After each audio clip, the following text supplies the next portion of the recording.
আমার চিৎকার চেঁচামেচির একটাই মাকসাদ, সারাটা বছর আমি চিল্লাই, এই এক কথার ফেরি করি, তুমি তোমারে কদর করো। আমার বাবা, আপনাদেরকেও বলি, বাবারা যারা বয়স্ক আছেন, আপনি ইনসাফের সাথে বলেন, আপনি মুসলমান, 60 বছর ধরে আপনি মুসলমান, আপনি এখনো বিড়ি সিগারেট খান, আপনি ফিরবেন কখন? বলেন বাবা, 60 বছর ধরে এখনো আপনি চা দোকানে টেলিভিশনে নাচ গান না দেখলে আপনার রাতের ঘুম হয় না। আস্তাগফিরুল্লাহ, এত বছরেও আপনার নাফরমানি ছাড়ার সময় হয় নাই? 60 বছর বয়সেও মুসলমান গালি দেয়, 60 বছর বয়সেও মুসলমান কিস্তি নেয়, 60 বছর বয়সেও মুসলমান সুদ খায়, 60 বছর বয়সেও মুসলমান টেলিভিশনে নাচ গান নর্তকীর ছবি দেখে। ছি ছি ছি ছি, এত নির্লজ্জ, এত বেহায়া ইমানদার বুড়া মানুষ হইতে পারে না। এত বেহায়া কোনো ইমানদার বুড়া হইতে পারে না বেটা, এটা বুঝা উচিত, এটা ভাবা উচিত। আলাম ইয়ানি লিল্লাযীনা আমানু আন তাখশা কুলুবুহুম লিযিকরিল্লাহ। আল্লাহ বলছে, মুমিন, আমি আল্লাহর ভয়ে তোমার মনটা নরম হওয়ার সময় আজও হয়নি? আমারে ডাকবা না তাইলে? আলাম ইয়ানি লিল্লাযীনা আমানু আন তাখশা কুলুবুহুম লিযিকরিল্লাহ ওয়া মা নাযালা মিনাল হক। রব্বে করিম বলে, বান্দা আমার স্মরণ, আমার জিকির, আমার বন্দিগি, আমার কোরআন পড়বার জন্য তোমার মনটা নরম হওয়ার সময় আজও কি হয়নি? আল্লাহ যেন ডাক দিয়ে বলছে, যুবক, 365 দিন তো হয়ে গেল, একটা বছর চলে গেল, বান্দা কোনোদিন ফজরের নামাজ পড়লা না, তাহলে কি বান্দা আর কোনোদিন পড়বা না? এই ফয়সালা দিয়ে ফেললা। 30 বছর ধরে সুদ খাও বান্দা, তাহলে কি এই সিদ্ধান্তই নিলা আর কোনোদিন ছাড়বা না? 20 বছর ধরে দাড়ি কাটতেছ, তাহলে কি এই ফয়সালাই নিলা যে আর কোনোদিন দাড়ি রাখবা না? 20 বছর ধরে ঘরে রঙিন টেলিভিশন চলে, প্রতিদিন নাচ গান নর্তকীর ছবি, তাহলে কি মুমিন ফ্যামিলির জন্য এটাই সিদ্ধান্ত নিয়েছো যে আমি আমার পরিবারকে আল্লাহর নাফরমানির উপরেই রেখে যাব? এটা কি নাফরমানি না? কথা বলেন না? তাইলে আর কোনোদিন কি ফিরবা না? আল্লাহ জানতে চাইছে, আল্লাহ জানতে চাইছে, বান্দা সময় কি আজও হয়নি? আমারে কি ডাকবা না? আমি কি একটা সেজদা পাবো না? আল্লাহ বলেছেন, আমি তো দুনিয়া বাদ দিতে বলি নাই, ওয়ালা তানসা নাসীবাকা মিনাদ দুনিয়া, দুনিয়া ভুলে যেও না। স্ত্রী তো আমি দিয়েছি, সন্তান তো আমি দিয়েছি, এই জীবনে যা উপার্জন করছো তো আমি দিয়েছি। ওয়া ফিস সামাই রিজকুকুম ওয়া মা তুআদুন। আল্লাহ বলেন, আসমানে তোমাদের রিজিক, জমিনে না। কোথায়? ওয়া ফিস সামাই রিজকুকুম, তোমাদের রিজিক আসমানে। মা উরিদু মিনহুম মির রিজকিন ওয়া মা উরিদু আন ইউতঈমুন। আল্লাহ বলে, বান্দা আমি তোমাদের কারো কাছ থেকে কোনো রিজিক চাই না, তোমরা কেউ আমাকে খাওয়াইতে হবে আমি এটাও চাই না। ইন্নাল্লাহা হুয়ার রাজ্জাকু যুল কুওয়াতিল মাতিন। নিশ্চয়ই আল্লাহই হচ্ছেন সুবিশাল ক্ষমতার অধিকারী, রিজিক দাতা। কায়নাতকে তো আমি খাওয়াই, আমারে তো কেউ খাওয়াইতে হয় না। সবার আশ্রয় তো আমি দেই, আমারে তো কেউ আশ্রয় দিতে হয় না, আমি তো সব করি। ওয়া ইন আমসাসকাল্লাহু বিদুররিন ফালা কাশিফা লাহু ইল্লা হু। আল্লাহ বলে, বলো না বান্দা, আমি যদি কাউকে মুসিবতে ফেলি, তাইলে সেই মুসিবত থেকে উদ্ধারকারী আমি ছাড়া আছে কে? কে আছে? কে বলে না বাপ? কে? ফালা কাশিফা লাহু ইল্লা হু। আমি ছাড়া উদ্ধারকারী কেউ নাই, কেউ নাই। ওয়া ইন ইউরিদকা বিখাইরিন ফালা রাদ্দা লিফাদলিহি।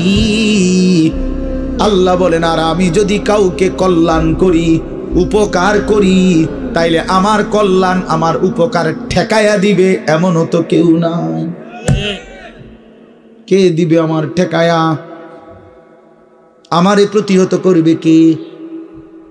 ওয়া ইম মিন শাইইন ইল্লা ইনদানা খাযাইনুহু ওয়া মা নুনাজ্জিলুহু ইল্লা বিকদারিন মা'লুম। আল্লাহ বলে, বান্দা সব কিছু আমার কাছে আছে ভান্ডারে ভান্ডারে, কিন্তু আমি জমিনে নাজিল করি পরিমাণ মতো করে। একসাথে সব আলু দিয়া দিলে রাখবা কই? একসাথে 30 বছরের পেঁয়াজ দিয়া দিলে রাখবা কই? কথা বোঝেন নাই? একসাথে 50 বছরের খাবার দিয়ে দিলে রাখবা কই? আছে তো আমার কাছে সব কিছুর ভান্ডারে ভান্ডার, কিন্তু আমি জমিনে দিয়ে থাকি পরিমাণ মতো করে, বিকদারিন মা'লুম। ইন্না কুল্লা শাইইন খালাকনাহু বিকদার। আল্লাহ বলেন, সব কিছু আমি বানিয়েছি পরিমাণ মতো করে। জন্ম নিল কয়জন, কবরে নিলাম কয়জন, আমার হিসাব আছে। কোন সংখ্যা, জনসংখ্যা কোনো সময় বেড়ে গিয়ে ক্ষতিগ্রস্ত হবে না, আমি আছি না। বুঝেন নাই কথাটা? কোন বিজ্ঞানী বুদ্ধি দিছে, কোন পাগলে বলছে? সব পাগল মাতাল ছাড়ো, আমি আছি। ওমা মিন দাব্বাতিন ফিল আরদি ইল্লা আলাল্লাহি রিজকুহা। আল্লাহ বলে, যত কিছু জমিনে বিচরণ করে সব কিছুর রিজিকের জিম্মাদারি আমি একাই আমার কাঁধে তুলে নিলাম। সুবহানাল্লাহ। ওয়া ইয়ালামু মুস্তাকাররাহা ওয়া মুস্তাউদাহা। আল্লাহ বলেন, আমার বান্দা, আমার সৃষ্টি, আমার মাখলুক কখন কোথায় থাকবে, শেষ পর্যন্ত কোথায় দাফন হবে, আমি সব আগের থেকেই জানি, ফয়সালা করে রেখেছি। গতকালকে আমি ছিলাম সিলেট মৌলভীবাজার, আজকে এই জিন্দেগি। আল্লাহ বলেন, আমি জানি। কুল্লুম ফি কিতাবিম মুবিন। সব কিছু আমি স্পষ্ট আমলনামার মধ্যে, তাকদীরের মধ্যে লিখে রেখেছি। তাকদীরে সব আগের থেকেই ফয়সালা করা, সব আগের থেকে সিদ্ধান্ত করা। আর রিজকু মাকসুম, রিজিক বন্টন হয়ে আছে। মাথার গাম পায়ে ফেললা, পায়ের গাম যদি আবার মাথা তো উড়ান, বরাদ্দ যে দূরে দূরে, হুদাই লাফান। আরে হুদাই লাফান, বুঝেন নাই? যে পরিশ্রম করে তার আয় বাড়ে, তাইলে তো সব দোকানদারের বেচা কিনা সমান হইতো। একসাথে দোকান খোলে, একসাথে দোকান বন্ধ করে, কামাই সমান না কেন? বুঝেন নাই আমনে কথা? একই স্ট্যান্ডে সবার 30টা সিএনজি এখান থেকেই গেছে, এখান থেকেই আপনার এই সিরিকাইল থেকেই কোম্পানিগঞ্জ, কোম্পানিগঞ্জ থেকেই সিরিকাইল, কই সবার ইনকাম বরাবর কেন? কেন? শুধু পরিশ্রম করলেই অর্থ আসে? না না না, আসমানের ফয়সালাতে অর্থ আসে, রবের ফয়সালা। ইন্না রাব্বি ইয়াবসুতুর রিজকা লিমান ইয়াশাউ ওয়া ইয়াকদির। আল্লাহ বলেন, আমি যাকে মন চায় তাকে বেশি দেই, যাকে মন চায় তাকে কম দেই। না আমার ফয়সালা, তোমার কি? কমটাও আমার, বেশিটাও আমার, তুমি কি? আল্লাহ তারে বেশি দিলেন কেন, তো তোমারে কম দিলাম কেন? তোমারে যে কম দিলাম এটাই কেন দিলাম, তুমি এটা কও। তোমার কি যোগ্যতা? কোনটা তোমার? আসমান তোমার না জমিন তোমার? শরীর তোমার না দেহ তোমার? বুদ্ধি তোমার না চোখ তোমার না হাত তোমার? তোমার কি তা? কথা বলেন না কেন? তো সবই আমার, আমি যাকে যা মন চাই তাই দেব। তুমি কি? তুমি এনে মতামত দিবার অধিকার আছে নি আমার? তাইলে এই জন্য বাপ, বন্ধু আমার, দোস্ত আমার, সাথী আমার, সবাই রে বলি, ভাইয়া জিন্দিগির হিসাব করেন। এটাই আমার মূল বক্তব্য। আর একটু নড়ে চড়ে ঘুরে দাঁড়ান।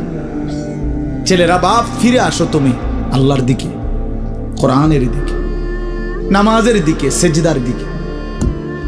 এই কপাল পৃথিবীর কোনো কামাইতে লাগে না, খেয়াল করে দেখেন, উপার্জনের পৃথিবীতে মানুষ দেশে থাকুক আর বিদেশ থাকুক, চাকরি করুক আর ব্যবসায়ী করুক, ক্ষেত খামারে কাম করুক আর দিন মজুরি করুক, মাড়ি কাটুক আর যাই করুক, কপাল কোনো কামে লাগায় না। বুঝো না হিসাব? কপাল কি লাগায় না? কোনো কাজে লাগায় না। কপাল শুধুই সেজদার জন্য, কপাল শুধুই সেজদার জন্য, শুধুই সেজদার জন্য। মাস, সেই মাসের নাম রমজান মাস। এই কারণে রমজান এত দামি। রমজানের আমার শায়েখ আল্লামা মুফতি মুশতাকুর নবী সাহেব বলে, রমজানের প্রতি ঘন্টা, মিনিট, সেকেন্ড, এক একটা মুহূর্ত যেন হীরা মণি মুক্তার মতো, হীরা মণি মুক্তার মতো। আল্লাহ তাআলা এমন ভাবে এটাকে, যেমন এই প্যান্ডেলটা আপনারা আলাদাভাবে সুন্দর করে চারদিকে কি চমৎকার করে সাজাইছেন, চারিদিকে এটাকে সুন্দর করে একটা সাজানো প্যান্ডেল। রমজানকে যেন আল্লাহ তাআলা এভাবে সাজাইছেন, আল্লাহ নিজের হাতে রমজান সাজাইছেন। আল্লাহ বলে, বান্দা শোনো আমি রমজানকে কেমনে সাজাইলাম। 1, পুরা মাস রোজা। 2, প্রতিদিন ইফতার। 3, প্রতিদিন সাহারি। 4, প্রতিদিন 20 রাকাত তারাবি। 5, শেষ দশকে এতেকাফ। 6, শেষ দশকের বেজর রাত্রিতে শবে কদর। এরপরে 7, একটা নফল একটা ফরজের সমান। 8, একটা ফরজ 70টা ফরজের সমান। 9, প্রথম দশক রহমত। 10, মাঝখানের দশক মাগফিরাত। 11, শেষ দশক জাহান্নাম থেকে মুক্তি। আল্লাহ বলেন, জান্নাতের দরজা খুলে দিলাম, জাহান্নামের দরজা বন্ধ করে দিলাম, সমস্ত শয়তানগুলোকে শেকলে বন্দী করে দিলাম, চারিদিক দিয়া গোলাইয়া সব গুছাইয়া বান্দা রাস্তা কেবল একটাই খোলা, দরজা কেবল একটাই খোলা। পুরা রমজান রাতে আসো, দিনে আসো, দুপুরে আসো, শুধু আমার গোলামি করবা, গুনাহ ছেড়ে দিবা, আর একটা দরজা দিয়েই সবাই ঢুকবা, শুধুই জান্নাত, শুধুই জান্নাত, শুধুই জান্নাত, শুধুই জান্নাত। কারণ দরজা তো খোলা একটাই, জান্নাতের দরজা, জাহান্নামের দরজা বন্ধ। এই মাসে আমি কোনো দিকে দেব না, শুধু জান্নাত দেব, শুধু জান্নাত, শুধু জান্নাত। এজন্য বাপ মহান আল্লাহ পাক রব্বুল আলামিন বলছেন, রমজান আমি কোরআন নাজিলের মাস। আমার শায়েখ বলে, আল্লামা মুফতি মুশতাকুর নবী সাহেব বড় সুন্দর বলছে হুজুরে, যে শুনেন আল্লাহ তাআলা রমজানকে বলছেন কোরআন নাজিলের মাস, এজন্য দামি বানাই দিছেন রমজান। একটাবার চিন্তা করে দেখেন, প্রত্যেক রমজানে কোরআন নাজিল হয় না, রমজান নির্দিষ্ট একটি রমজানে না কোরআন নাজিল হয়েছে, কথা বুঝছেন না? কিন্তু ওই এক মাসে কোরআন নাজিল হয়েছে দেখা আল্লাহর এই জমিনে যতবার এই মাস ঘুরে ঘুরে আসতেছে 1450 বছর ধরে, প্রত্যেকবারই এই মাস দামি হয়ে যাচ্ছে। একটি রাতে শবে কদর কোরআন নাজিল হয়েছে, ফলে যতবার এই রাতটা ঘুরে ঘুরে আসে প্রত্যেক বছরেই এই রাত দামি হয়ে যাচ্ছে। অতএব কোরআনুল কারীম এক রাত্রিতে নাজিল হইছে, এজন্য প্রত্যেকবারই ওই রাত্রি দামি। একটি মাসে নাজিল হইছে, এজন্য প্রত্যেক বছর ওই মাসটা দামি। এজন্য যে ইমানদার কোরআনকে বুকে আগলায় নিছে, কোরআনকে নিজের জীবনে গ্রহণ করে নিছে, রমজানকে আপন করে নিছে, খোদার কসম রব্বে কারীম তাকেও সারা বছর সারা জিন্দেগি দামি বানায় দিছে, দামি বানায় দিছে। এজন্য রমজান মাসের নাম কি? রমজান। রমজান উচ্চারণ করেছেন যিনি এই মাসের নাম, তিনি রহমান, আর তিনি নাজিল করেছেন কোরআন। এটা গ্রহণ করেছে যে সে হলো মুসলমান। দিয়েছেন যিনি, তিনি রহমান। যিনি দিয়েছেন তিনি রহমান। মাসের নাম রমজান, নাজিল করলেন কোরআন, গ্রহণ করলো মুসলমান। ফামান শাহিদা মিনকুমুশ শাহরা ফালিয়াসুমহু। আল্লাহ বলেন হুদাল লিন-নাসি ওয়া বাইয়িনাতিন মিনাল হুদা ওয়াল ফুরকান। আল্লাহ বলছে, বান্দা আমি এমন কোরআন নাজিল করেছি যে কোরআন গোটা বিশ্ব মানবতার হেদায়েত, এবং সব কথা স্পষ্ট, বাইয়িনাত, কোনো কথা, কোনো শব্দ, কোনো বাক্য, কোনো ব্যাখ্যা বিশ্লেষণ অস্পষ্ট, অগোছালো, অপূর্ণাঙ্গ কোরআনে নাই। সব স্পষ্ট, রাত দিন 24 ঘন্টা। ওয়াল ফুরকান, এবং কোরআনই হচ্ছে, এই শেষ কথাটা মনোযোগ দিয়ে শোনো ভাইয়া, আল্লাহ তাআলা বলছে কোরআন হচ্ছে ফুরকান, সত্য মিথ্যা, ন্যায় অন্যায়, উচিত অনুচিত, হালাল হারাম, জায়েজ না জায়েজ, করণীয় বর্জনীয়র মধ্যে পার্থক্যকারী আল্লাহর কোরআন। এজন্য ভাইয়া বাপ বিশ্বাস করেন, ছেলেরা বাপ তোমাদেরকে বলি ভাইয়া, আল্লাহর কোরআনের জ্ঞান যার নাই, কোরআন যার বুকে নাই, কোরআন যার হাতে নাই, কোরআন যার জবানে নাই, কোরআন যার জিন্দেগিতে নাই, কোরআন যে গ্রহণ করে নাই, আল্লাহর কসম, রব্বে কাবার কসম, সে হালাল হারাম, বৈধ অবৈধ, ন্যায় অন্যায় সে বুঝতে পারে নাই, খুঁজে পায় নাই, তালাশ করে পায় নাই। এজন্য কোরআনবিহীন কোনো মানুষ সভ্য হইতে পারে না। কোরআনবিহীন কোনো মানুষ বাংলা বই ন্যায় অন্যায় শিখায় না, অঙ্ক বই ন্যায় অন্যায় শিখায় না, ইংরেজি বই ন্যায় অন্যায় শিখায় না, পদার্থবিজ্ঞান জীববিজ্ঞান ন্যায় অন্যায় শিখায় না, রসায়ন বিজ্ঞান ন্যায় অন্যায় শিখায় না, উচ্চতর গণিত ন্যায় অন্যায় শিখায় না, ডাক্তারি বই ন্যায় অন্যায় শিখায় না, আইনের বই ন্যায় অন্যায় শিখায় না। শুধু আল্লাহর কোরআন ন্যায় এবং অন্যায়, হালাল এবং হারাম, উচিত এবং অনুচিত, বৈধ এবং অবৈধ এটা শিখায়। অতএব কোরআন বঞ্চিত তো সে হালাল হারাম থেকেই বঞ্চিত।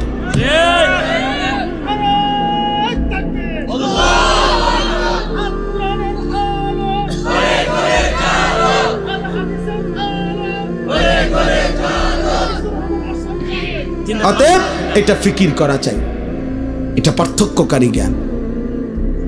এজন্য আপনাদের সবার কাছে অনুরোধ, নিজের ছেলেকে, নিজের মেয়েকে আল্লাহর কোরআন থেকে বঞ্চিত করবেন না। বাচ্চাটাকে দিন শিখান, আল্লাহর কোরআন শিখান। জীবনের সবচেয়ে বড় সম্পদ দিয়ে গেলেন। কোরআন আজীবন মানুষকে দামি বানায়, কোরআন জান্নাতেও দামি বানাবে। সর্বশেষ কথা হলো ফামান শাহিদা মিনকুমুশ শাহরা ফালিয়াসুমহু। আল্লাহ বলছে, অতএব এত বড় ফজিলতপূর্ণ রমজান মাস যদি তোমার জন্য মিলে, আল্লাহ নিজে কি মজা করে আল্লাহ বলছে, বান্দা যদি রমজান পর্যন্ত তুমি পৌঁছো, তোমার জীবনে যদি রমজান মিলে, তুমি যদি হায়াত পাও, তো আমি আল্লাহ বলতেছি তুমি রোজা রাখো, তুমি রোজা আমার হুকুম মাইনো, তুমি গুনাহ ছেড়ে দিও, তুমি আমার বন্দেগী একটা মাস কইরো। যদি বলি আল্লাহ 1 মাস আপনার হুকুম মানবো, ঠিক আছে, গুনাহ ছেড়ে দিব, রোজাগুলো এবং বিধানগুলো মানবো, শরীয়তের হুকুম, আপনি আমারে কি দিবেন? আল্লাহ বলে লাআল্লাকুম তাত্তাকুন, 1 মাসেই আমি আল্লাহ তোমারে মুত্তাকি বানিয়ে দেব। যদি বলি মুত্তাকি হলে কি হবে? আল্লাহ বলে জানো না, জান্নাত বানানোই হয়েছে মুত্তাকিদের জন্য। উইদ্দাত লিল মুত্তাকিন, জান্নাত বানানোই হয়েছে মুত্তাকিদের জন্য। অতএব যে মুত্তাকি সেই জান্নাতি, যে জান্নাতি সেই মুত্তাকি।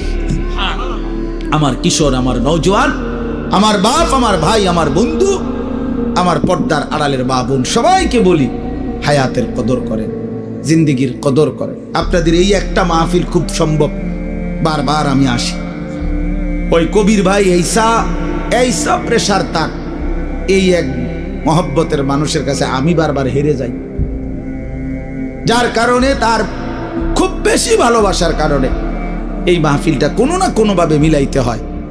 তা আল্লাহর দয়া আজকেও আসা হইছে। আমি সবার কাছে অনুরোধ করছি, আমাদের মাওলানা সানাউল্লাহ বয়ান করবে, আসছে ও, মাশাআল্লাহ, ও অনেক সুন্দর বয়ান করে, মাশাআল্লাহ। তো সে বয়ান করবে, দোয়া করবে। আমি দিল থেকে আপনাদের জন্য দোয়া করি, আল্লাহ তাআলা আপনাদের সবাইকে ঈমান আমলের জিন্দেগি দান করেন। আমার নওজোয়ান ভাই, তোমরা নষ্ট হইও না, চরিত্রহীন হইও না। মোবাইল, নারী, ছবি, এই জেনা, ব্যভিচার, মদ, জুয়ার আড্ডা থেকে ছোট ভাইয়া আল্লাহকে রাজি করো, হালালের উপরে চলো, ইনশাআল্লাহ দেখবা আগামী দিনে তোমরা ইমাম মাহদির পক্ষে লড়তে পারবা, তোমরা দাজ্জালের বিরুদ্ধে লড়তে পারবা। আগামীর ইসলামের পতাকা তোমাদের হাতে উড়বে ইনশাআল্লাহ, কালেমার পতাকা উড়বে ইনশাআল্লাহ। অতএব নওজোয়ান, হাল ছাইরো না, চরিত্রহীন হইও না, আল্লাহকে রাজি করো, সেজদা করো, ইনশাআল্লাহ গোটা দেশ, গোটা মহল্লাবাসী তোমারে মহব্বত করবে, রব্বে করিমও তোমাকে আদর করবে। আল্লাহ আমাদের ছেলেদেরকে মাফ করে দেন, কবুল করেন। আজকের এই সুন্দর মাহফিল আল্লাহ বরকত দেন। কেউ উঠাউঠি করেন না, দয়া করে সুন্দর করে বসে, এরপরে মোর দোয়া মুনাজাত করে এরপরে যাবেন। আল্লাহ তাআলা সবাইকে তৌফিক দান করেন, কবুল করেন, আমিন। সুবহানাল্লাহ।